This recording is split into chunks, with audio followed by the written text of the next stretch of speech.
Good morning, Larpers. That feels so fantastic to say and to see and greet you as you are. You look great. So our agenda for today is simple. We're here to make a case for commitment, specifically to talk about what it means to deeply commit to your game. We're going to spotlight the experience from the perspective of LARP writing, but we believe the same is true as a player or any other verber of LARP. But first, let us introduce ourselves, in addition to the introduction that was so kindly given. I'm Kathryn, and this is Hakan. We together make up Thorny Games, an indie game studio out of San Francisco, and we make games about language and cryptography. I have a background in math and linguistics and have a lot of time logged in academia and industry, but have now found a happy home in small RPG publishing and LARP in its living room, freeform varieties. And I'm Hakan, and I did my PhD in crypto from UCLA back in 2012, and along with Kathryn, I lead Thorny Games. All our games are co-designed and co-published together. Now, language and cryptography probably sounds like a little specific and a little bit of a narrow focus to you, and you could say that. But really, we look at it as blending equal parts of like human and rational in a lot of our games. These are topics that we genuinely really care about, and as we're talking about commitments, really caring about those topics give us a lot of fuel when it goes to engaging really deeply with what we're making. We've had some early success with some of our games, and we've been really surprised by the enthusiasm that all of our language-focused games have really gotten. In particular, our tabletop RPG Dialect, a game about language and how it dies, had a lot of good success on Kickstarter, and our Larp Sign, a game about being understood, as Lizzie had mentioned, was named as a finalist at Indicate this year. That was really meaningful for us as it, along with a number of other good games this year and previous years, have really helped LARP make an inroad into that traditionally digital conference. So before we get going, we should explain what we mean a little bit by I would do anything for LARP. We want to encourage you to engage deeply with your game, to follow all the different places that your game can take you and commit to it. By this we mean play it, explore it, find people from the original story that inspired it, find people who can make it better, and doggedly follow all of the breadcrumbs that would be otherwise easy to dismiss. It's tempting as a creator or a player to kind of cleanly move on to the next thing, and we are explicitly saying, don't do that. Linger, that there is a lot of good that comes from deep engagement. That means embracing different avenues that your game affords you to enact change and reinforce your values. It also means being ready to take this relationship with your game to totally unexpected places. Think of different things you can do as a player or a writer and how you can use your game beyond just getting it played. So why name this call to commitment so explicitly? LARP is powerful, we all know this. As players, we dive deep into our characters and we really seek to know them, to explore what makes them tick. By giving more of ourselves, we know that we're going to get more from the game, and immersion is a stated goal. But what about as creators? So making a LARP is deeply personal, but even when the subject is close to home, it can be a solitary experience that's kind of focused on the intricacies of creation, the act of creation itself. It's really easy to hyper-focus on the game and be removed from your subject material. You may engage with others through research and consultation, but you may miss the larger role that your game can play in the world. But games don't live in isolation. The world is an input to your games, but your game is also present in the world and an actor on it. Your game can involve itself in whatever story you're telling, and in turn may involve you in that story. And opening yourself up to the story and becoming involved can have really profound consequences, both in terms of what you create and the change you can affect, but also just your outlook in the world. Your game can support change outside of play. A game can have impact even when it's not being played, not just through being an observer and a conveyor of the story, but if you engage deeply enough with the story you're telling, you will find ways for your game to do more in the world than just be a vessel for that story. It can give back, it can spread a message, it can provide a platform, or it can bring new people into your life. Just to give an idea of one particular flavor of engagement, this is an artifact kind of spanning time for us, time and space. Point A on the left here is a picture of a PDF of a game called Sign, that is about Nicaraguan Sign Language and was submitted to a lovely competition called the Golden Cobra, bless it. This game was made sort of in a fever dream over a few weeks and had its initial form in PDF. But we just kept pushing on it, pushing. And that has led to our involvement in a broader story. On the right here is a really neat photo, something that Hakan got to witness just a couple months ago, that was taken in Peabody, Nicaragua. And it is the first standardized written form of the Nicaraguan national anthem in sign writing.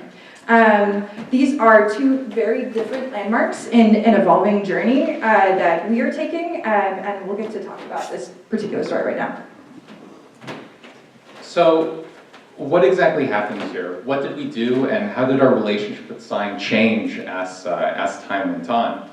Well, to tell that story, I think it's important for us to give a little bit of background on what Nicaraguan Sign Language, what makes Nicaraguan Sign Language so special. To give a very brief version of that, basically in the 1970s, a group of deaf children in Nicaragua who had no native language in the country with no official sign language were all brought together to the capital, Managua, to learn vocational skills and lip reading. For the most part, that didn't happen, but instead these children, who for the first time were brought together, spontaneously created a new language. And that language is now the official sign language of the entire country. Language created from the hands of children is profound and powerful and speaks really to what we as humans are capable of. How the game itself works is by having players collaboratively define words in a language they start building together. It's a free-form style game played in 2 to 3 hours by 4 to 6 people. Everyone embodies a student on their first day of school, and the players go step by step through a journey from not having a language to communicate together to be able to express an important inner truth. It's meant to be a game that not only educates us about the story, but also makes us take our natural acuity for language a little less for granted. So how did we go about committing to this journey with sign? The most important thing we did was form long-standing relationships. This is a process that took years. While sign is a story about deafness, it's also a story about lacking language, which is a very, very different thing. Nicaraguan Sign Language is one of the youngest languages in the world, right? 40 years ago, there was nothing even like it. And so you can't just make there isn't just a directory or an open call you can make for speakers, right? Engaging with it and finding people that you can talk to is a very, very long process. So we approached this by going through a foundation called the Nicaraguan Sign Language Projects, which is an organization founded by the people who originally documented and classified the language. Over a period of a couple of years, we talked to them about the game, about the impact it was having. We arranged interviews with native speakers through them, and we gave them a platform to express their relationship with their own language. We also directly got their input on the game through official sensitivity consultation. These are all people who are directly involved in the game that we were writing about. The kids who went to the school, the linguists who classified the language. We believe that these are really the right people to working with. And through a long and sustained effort and really committing to what you're making, you too can get these perspectives, people who are directly involved in the story, as a part of making your game. It had a huge impact. It changed the game, not mechanically, but in the context of how it was created and how that's presented to the players and what the players are, end up taking away with them. It greatly changed our relationship with the story, right? Now we know anecdotes and history and just the messy story of anything like this that doesn't have a canonical version that's just taught in classrooms. The first time we got the chance to talk on the cell phone with the person who currently leads the Nicaraguan Sign Language projects, they asked us, the first question they had was, well, what do you know about Nicaraguan Sign Language? And we say, well, we know the story. We read about the story. And basically they were like, which one, right? Like, what you've heard is probably wrong. And so we went from there, basically over an amount of time to where, completely unprompted by us, they invited us to Nicaragua to observe a classroom, meet some of the instructors there, and go with them on a documentation and evaluation effort in rural communities that didn't yet have access to sign language education. And what do we mean when we talk about enacting change outside of play? The most obvious way your game has impact is by the resonance people have while playing it, right? However, by continuing to engage with it, we need also looking beyond that. How can your game have an impact beyond the act of playing it? For Sign, we saw a big opportunity to contribute financially to sign language education in Nicaragua based on how popular the game is getting. The game was and always will be available for free as a PDF, but we decided that by actually publishing a boxed version, we could have a real impact by donating the proceeds of that to sign language education in Nicaragua. To date, we've had over 1,000 pre-orders and have been able to support to be able to supplement the income of 2 full-time deaf instructors in Nicaragua for an entire year.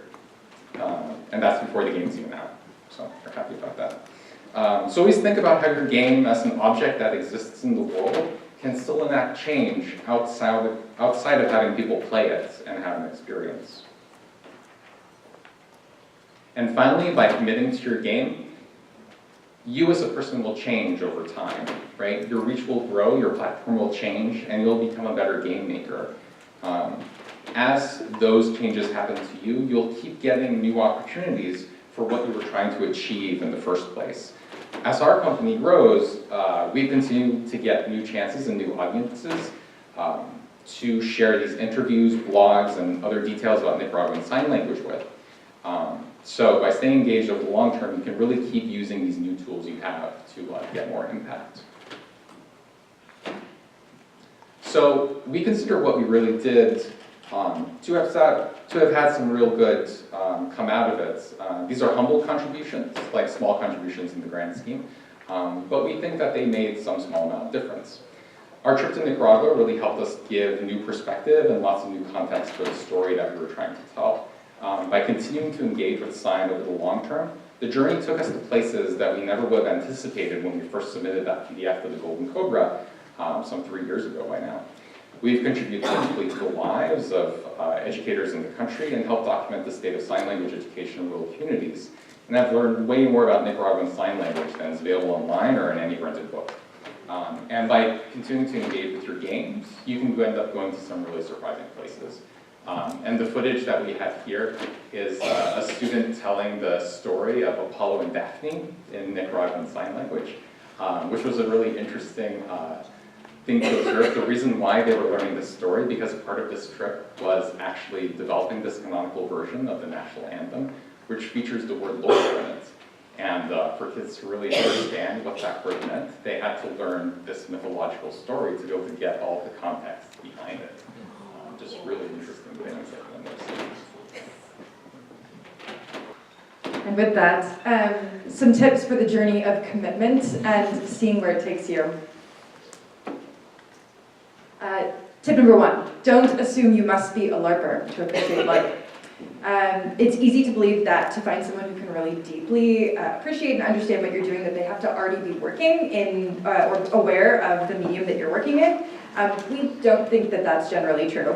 With Sign, we shared lots of play reports and write-ups and personal testimonies from LARPers that had experienced the game to help people outside of the world understand what the game was all about. With time and persistence, they got it and could see its power.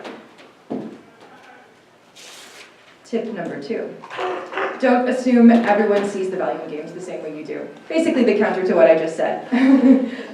While folks can be brought in to appreciate the value in your game, it may not be automatic or easy at all to convince them, especially for folks that are actively working in the field. Games can seem more like a diversion and something that is trivial to their core goal, so it's important to go in with the perspective of being able to offer something, be it something concrete and tangible like a new audience, maybe it's funding, perhaps it's increased opportunities for awareness and engagement. Maybe you won't convince them, but it's worth trying. And finally, don't keep a LARP in isolation. Tip number 3, you make play verb a game for a reason, and by staying committed over the long term and continuing to engage deeply with your game, you'll open new opportunities. So let that sustained engagement guide you, surprise you, it certainly did with us, to all the places that you may end up. In the end, you'll be able to sort of better assert and support the values that made you a part of the game in the first place. Thanks a bunch.